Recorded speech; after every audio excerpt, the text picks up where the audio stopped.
Satguru is a realized yogi and mystic who works tirelessly towards the physical, mental, and spiritual well-being of all.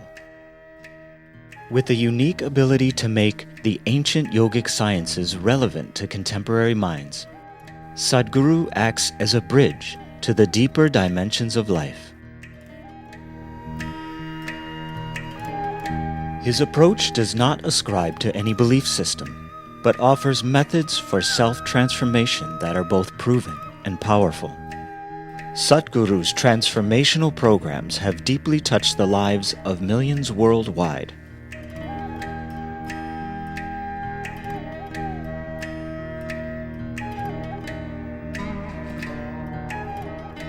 A prolific author, poet, and internationally renowned speaker, his wit and piercing logic provoke and broaden our thoughts and perception of life. Named one of India's 50 most influential people, Sadhguru has been a leading voice at major global forums, including the United Nations, World Economic Forum, the UK House of Lords, TED, and the top business schools and universities around the world. Sadhguru established Isha Foundation, a non-profit organization supported by over 3 million volunteers worldwide. From powerful yoga programs to large-scale humanitarian projects for rural upliftment, education for the underprivileged, environmental restoration,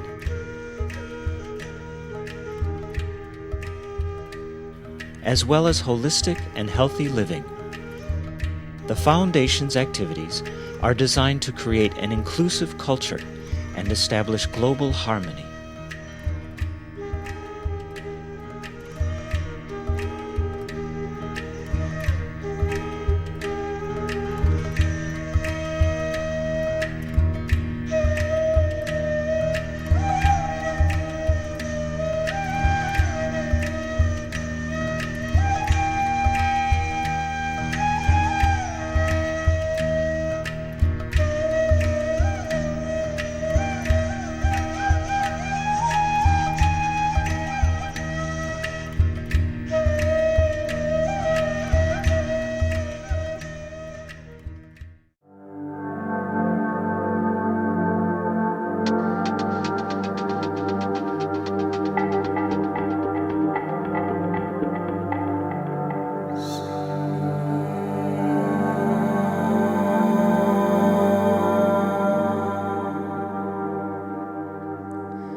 A little over 15,000 years ago,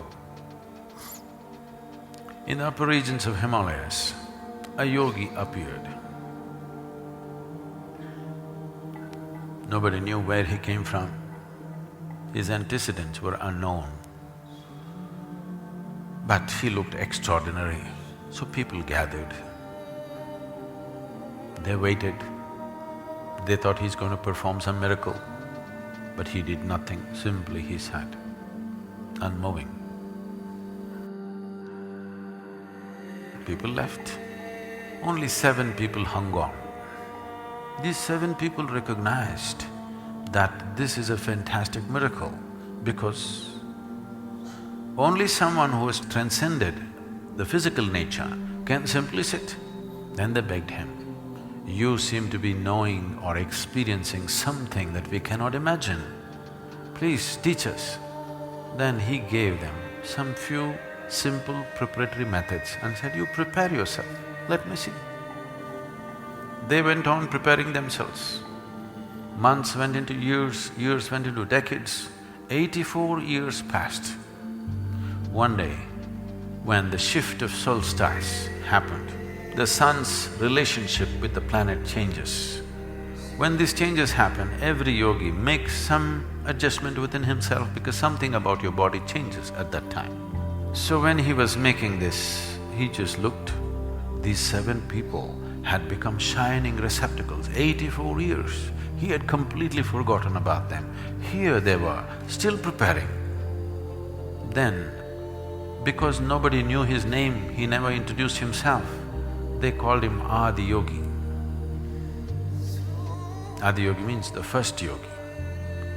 Now, because the sun turned south, he also faced south and sat down. So they called him the Adi Guru. The first guru was born. This was considered the most significant day because it's in this day humanity was first reminded the simple laws of nature are not permanent restrictions. If you're willing to strive, you can go beyond that. And he not only gave this idea, he gave methods as to how to get there. And when all the 7 people attained, he told them to go away to faraway lands. So one he sent to Central Asia, another he sent to North Africa, another he sent to South America, another he sent to Far East Asia, another stayed back with him, another came down to what is called as the present Indian Himalayas, another he sent him down to South India. He is very important for us, that is Agastya Muni, who is known as the father of southern mysticism. Agastya Muni came down south of Indus.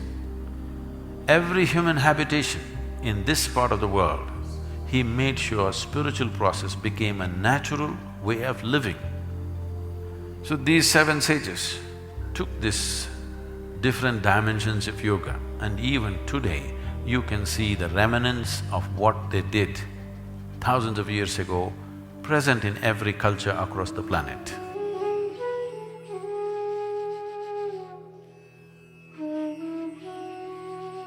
The word yoga means union.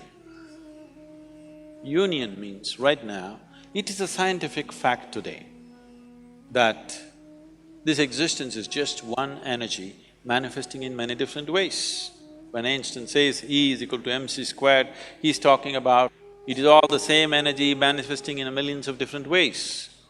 Or experientially, if you look at it, what you exhale right now, the trees are inhaling.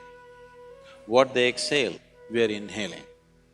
What this means is, 1/2 of the lung is hanging out there.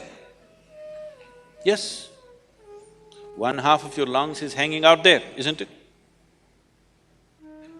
The whole breathing mechanism is not here. Only one part is here, another part is out there. If we experientially knew this, nobody had to tell us to save the environment, don't cut the tree. All this would be rubbish for us if we only experience this. So, it is common knowledge, at least in your high school textbook, that you are not some kind of a freak happening. You are just a part of the universe, you're also just one more happening. And it's a part of everything else. So union means in your experience, if you sit here, there's only you. The whole existence is just you. So you're capable of experiencing something that is not you as yourself if only a certain level of inclusiveness happens within you. Your inclusiveness right now is limited to your physicality. If this inclusiveness can be extended beyond physical nature, suddenly you can sit here, experience the whole universe as yourself.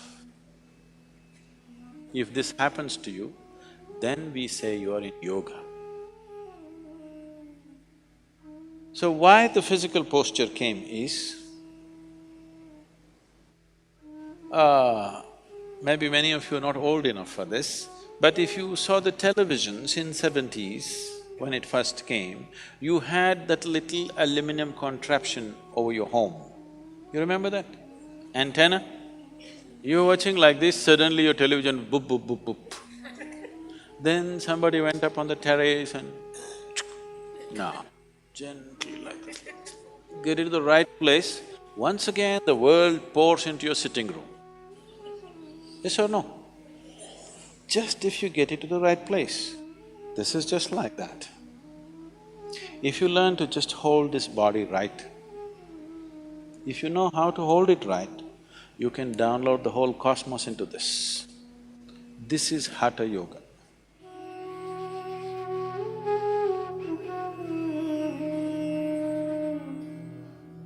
yoga is not twisting and turning, you can change the fundamentals of who you are. You don't have to do anything on the yoga mat. Without that, you can transform the fundamentals by making your life into yoga. One way of looking at yoga is, one meaning of yoga is, that which renders you to a higher possibility in your life is yoga. So, it is best that people approach this in a different way. So my approach to this is that we must bring the awareness of the profound possibility of yoga. Yoga is a much subtler dimension. It needs to be handled in an extremely committed atmosphere, and you have to be precise in the way you approach it.